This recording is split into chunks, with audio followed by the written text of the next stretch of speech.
Hello everyone, quick crack চ্যানেলে সকলকে welcome জানাই। আজকের এই ভিডিওতে আলোচনা করব আমাদের ভারতের জাতীয় প্রতীক অশোক স্তম্ভ নিয়ে। এই অশোক স্তম্ভ শুধু একটি নকশা নয়, এর ভেতরে লুকিয়ে আছে হাজার বছরের ইতিহাস। চলো আজ আমরা এই অশোক স্তম্ভের প্রতিটি অংশ আর এর পেছনে কাহিনী জানব। প্রথমে এই ছবি দেখো, এই ছবি হচ্ছে আমাদের ভারতের জাতীয় প্রতীক। এর নামই হচ্ছে অশোক স্তম্ভ, যা আমাদের গৌরব আর ইতিহাসের চিহ্ন। এই অশোক স্তম্ভ কিন্তু সম্রাট অশোক বানিয়েছিল।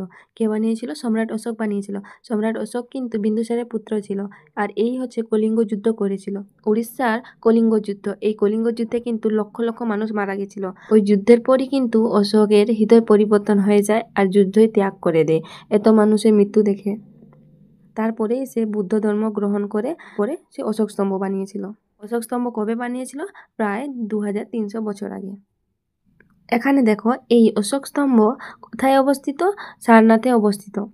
এই সারনাথেই গৌতম বুদ্ধ প্রথম উপদেশ দিয়েছিল। গৌতম বুদ্ধ বোধি লাভ করার পর প্রথম সারনাথেই উপদেশ দিয়েছিল।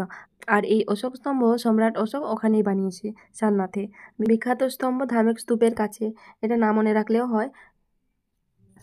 এবার এই অশোক স্তম্ভে কি কি আছে ভালো করে দেখতে হবে। উপরে 4টে সিংহ আছে, একে উপরের দিকে পেছন ঘুরে আছে। এই সিংহগুলি কিন্তু জাতীয় প্রতীকের প্রধান অংশ।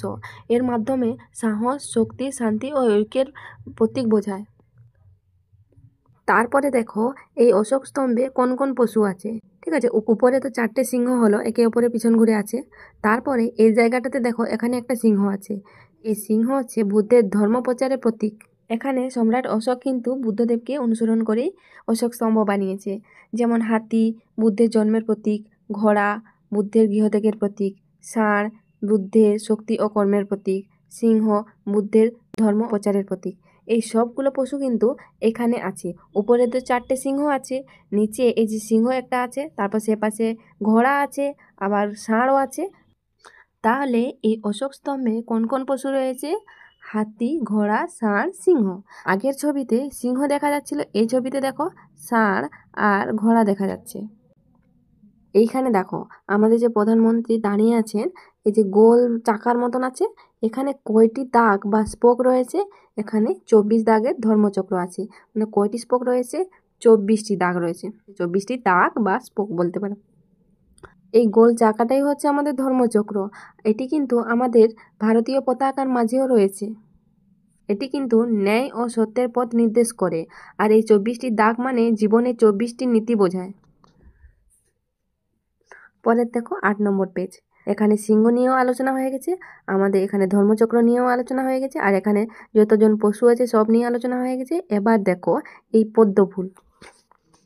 এই পদ্ম ফুল কিন্তু সাজানোর জন্য রাখা হয়নি, এর পেছনে অনেক গভীর অর্থ রয়েছে। এই পদ্ম ফুল কিন্তু ভোরের আলোয় সূর্যের সাথে সাথে ফোটে। বুদ্ধদেব যেমন মানুষের জীবনে শান্তি আর সত্যের সূর্যোদয় ঘটিয়েছিলেন, তেমনি পদ্মও আমাদের শেখায় কাদা অন্ধকারের মাঝেও আলো খুঁজে নিয়ে পবিত্রভাবে ফুটে ওঠা যায়। এই পদ্ম ফুল কিন্তু বুদ্ধদেবের জন্মের প্রতীকও। তার যখন জন্ম হয়েছিল তখন তার পদচিহ্নের নিচে পদ্ম ফুল ফুটেছিল।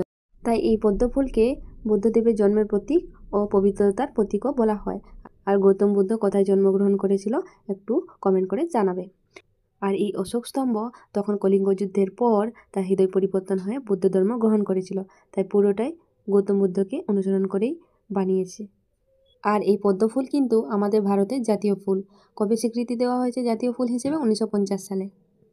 এই 9 নম্বর পেজে দেখো, এতটা আমরা আলোচনা করেছি ফুল অবধি, পদ্ম ফুল অবধি। এবার নিচে লেখা আছে সত্যমেব জয়তে। এই সত্যমেব জয়তে কিন্তু সংস্কৃত দেবনাগরিক হরফে লেখা আছে। আর এটি নেওয়া হয়েছে মুন্ডক উপনিষদ থেকে। কোথা থেকে নেওয়া হয়েছে সত্যমেব জয়তে? মুন্ডক উপনিষদ থেকে। আর এই সত্যমেব জয়তে মানে সত্য সবসময় জয়ী হয়। এবার 10 নম্বর পেজে দেখো, এই অশোক স্তম্ভ কী দিয়ে বানানো হয়েছে? চুনারের বেলে পাথর দিয়ে বানানো হয়েছে। এটি এক ধরনের মসৃণ পাথর, যার কারণে হাজার বছর ধরে টিকে আছে। এটি সাধারণ মানুষকে ভালো পথে চলার নির্দেশ দেয়। এই অশোক স্তম্ভ আমাদের জাতীয় প্রতীক হিসেবে কবে গ্রহণ করা হয়েছে? 26শে জানুয়ারি 1950 সালে। 26শে জানুয়ারি 1950 সালে। এখন এটি আমাদের স্বাধীন ভারতের সরকারি পরিচয় হয়ে গেছে। এবার পরের দেখো, এটি হচ্ছে এই ভিডিওর লাস্ট পেজ। এই অশোক স্তম্ভ চিহ্ন আমাদের কোন কোন জিনিসে ব্যবহার হয় দেখো। এক তো নোটে ব্যবহার হয়, পাসপোর্টে ব্যবহার হয়, ডাক টিকিটে ব্যবহার হয়, সরকারি দপ্তরে, আদালতে আর সংসদেও ব্যবহার হয়, প্লাস আরও বিভিন্ন জায়গায় ব্যবহার হয়। পরের ভিডিওতে আমরা আলাদা অন্য কোনো একটি টপিক নিয়ে আলোচনা করব। এই ভিডিও আমি এখানেই শেষ করছি। ভালো লেগে থাকলে লাইক সাবস্ক্রাইব করে কমেন্ট করে জানাবে।